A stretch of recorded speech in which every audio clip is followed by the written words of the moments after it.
Hello students. इस video में हम class 10th chapter number 9 some applications of trigonometry के इंपॉर्टेंट एक्स्ट्रा क्वेश्चंस कर रहे हैं। तो इससे पहले वाली वीडियोस में ऑलरेडी मैं क्वेश्चन नंबर 1 to 7 अपलोड कर चुका हूं। अब हम क्वेश्चन नंबर 8 से स्टार्ट करते हैं।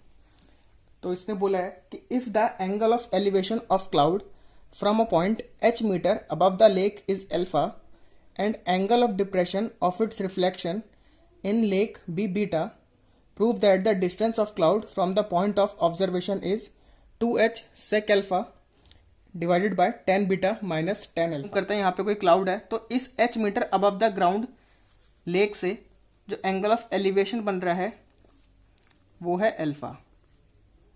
ठीक है, ये बोला कि if the angle of elevation of a cloud from a point h metre above the lake, किसी लेक के h मीटर अबव कोई एक पॉइंट है, इस पॉइंट से किसी एक क्लाउड का जो एंगल ऑफ एलिवेशन देखा गया वो अल्फा है and the angle of depression of its reflection in the lake.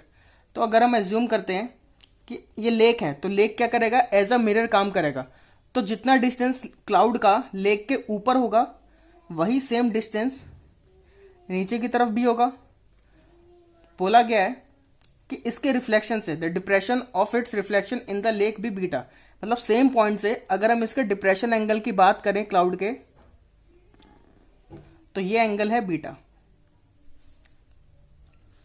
तो मैं स्ट्रेट लाइंस कंप्लीट कर देता हूं ट्रायंगल बनाने के लिए। एक बार फिर से हम कर लेते हैं। पता इसने क्या बोला है कि कोई एक लेक है, ये लेक है, इस लेक से कोई एक पॉइंट है h metre above the surface. तो इस पॉइंट से देखा है कि किसी क्लाउड पे जो एंगल ऑफ एलिवेशन बनता है वो है अल्फा, और सेम इसी क्लाउड का अगर हम रिफ्लेक्शन देखें लेक के तो यहां पे रिफ्लेक्शन आ रहा है। तो इसी पॉइंट से अगर हम इसका एंगल ऑफ डिप्रेशन देखते हैं रिफ्लेक्शन ऑफ क्लाउड पे तो वो डिप्रेशन एंगल आ रहा है बीटा। तो इसने बोला है कि prove that the distance of the cloud from the point of observation.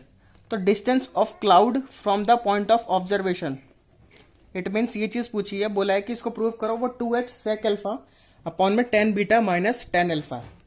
तो हम फिर से नेमिंग कर देते हैं, A B C D E F, और ये h मीटर ये डिस्टेंस दिया हुआ है अबव द सरफेस। तो इसको हम मान लेते हैं A B C D E F G. ठीक है, तो जब भी ऐसे अननोन टर्म्स में क्वेश्चन होंगे तो हमें क्या करना है, हमें जो भी आंसर में दिया है बस उन्हीं की वैल्यूज निकालनी है और आंसर के अकॉर्डिंगली, जैसे अगर हमें डिवाइड करना है तो डिवाइड कर देंगे, मल्टीप्लाई करना है तो मल्टीप्लाई कर देंगे। तो ये चीज करते हैं फिर से। तो सबसे पहले मुझे सेक अल्फा पूछा है, तो सेक अल्फा कौन से ट्रायंगल से निकलेगा, इस वाले ट्रायंगल से। तो in triangle A B G sec alpha, तो सेक अल्फा क्या होता है, कॉस अल्फा का उल्टा। कॉस अल्फा की वैल्यू क्या होती है, बी अपॉन एच। तो सेक अल्फा कितना हो जाएगा, एच अपॉन में बी। तो अगर मैं इस ट्रायंगल की बात करूं तो इस एंगल के कॉरस्पॉन्डिंग ये वाली जो साइड हो गई ये परपेंडिकुलर हो गई, ये 90 डिग्री है, तो ये हाइपोटेन्यूज, और ये जो बचा है ये बेस। तो इसने क्या बोला है कि h अपॉन बी। तो h कितना है इसमें, ए जी, एंड b डिस्टेंस कितना है, बी जी डिस्टेंस। तो हमें इसकी वैल्यूज नहीं पता है तो हम इसको क्वेश्चन नंबर 1 लिख के छोड़ देंगे। अब सेकेंड हमसे क्या पूछा है, 10 बीटा एंड 10 अल्फा। तो मुझे 10 अल्फा की वैल्यू भी चाहिए। तो इसी ट्रायंगल में अगर मैं 10 अल्फा की वैल्यू निकालूं तो वो क्या होगा, P अपॉन बी। तो 10 अल्फा कितना हो जाएगा, P upon B, that means A B upon में बी जी डिस्टेंस। तो ये सेकंड इक्वेशन हो गई। नेक्स्ट मुझसे पूछा है 10 बीटा। तो 10 बीटा कौन से ट्रायंगल में आएगा, in triangle G E D, G E D.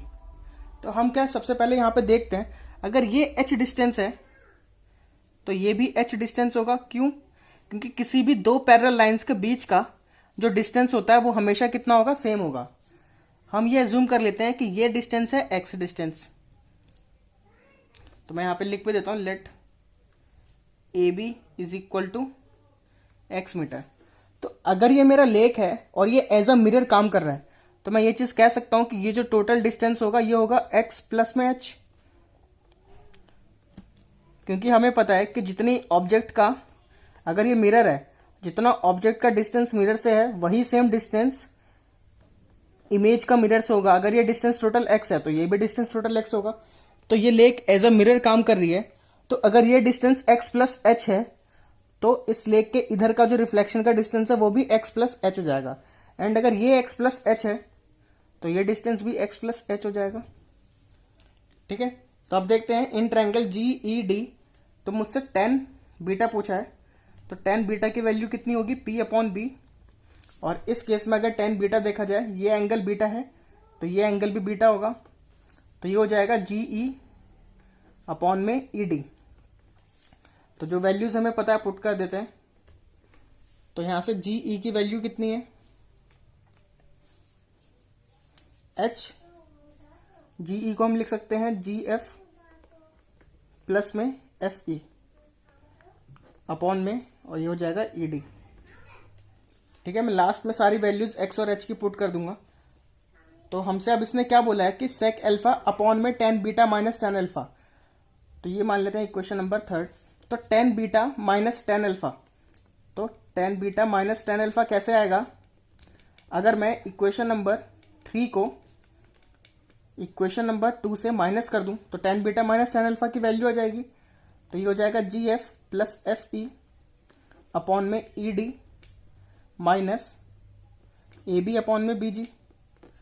तो अब मैं यहाँ वैल्यूज पुटिंग करना स्टार्ट करता हूँ।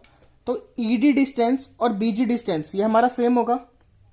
सेम क्यों होगा, क्योंकि distance between any two parallel line will always be same. तो यहां से अगर मैं एलसीएम लूंगा तो मैं इसको ED ले लेता हूं, क्योंकि ये दोनों सेम है तो ED ले लिया। अब ये GF plus FE minus AB। अब अगर मैं x और h के टर्म्स में इसमें वैल्यू पुट करूं तो GF की वैल्यू कितनी है h, प्लस FE कितना है x plus h, minus AB distance कितना है x अपॉन में AD। तो इस x से ये x कैंसिल हो गया, तो tan beta minus tan alpha की वैल्यू हमारे पास आ गई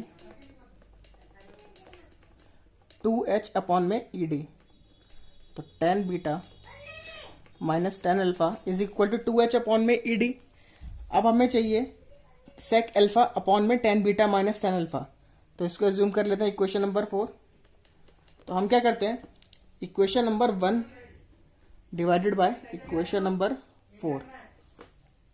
तो sec अल्फा अपॉन में tan beta minus tan alpha, जो हमें एंगल के टर्म्स में आंसर में दिया है बस वही वैल्यूज हमें यहां पे पुट करनी है। तो sec अल्फा की वैल्यू कितनी है, AG अपॉन में BG divided by 2h upon में ED।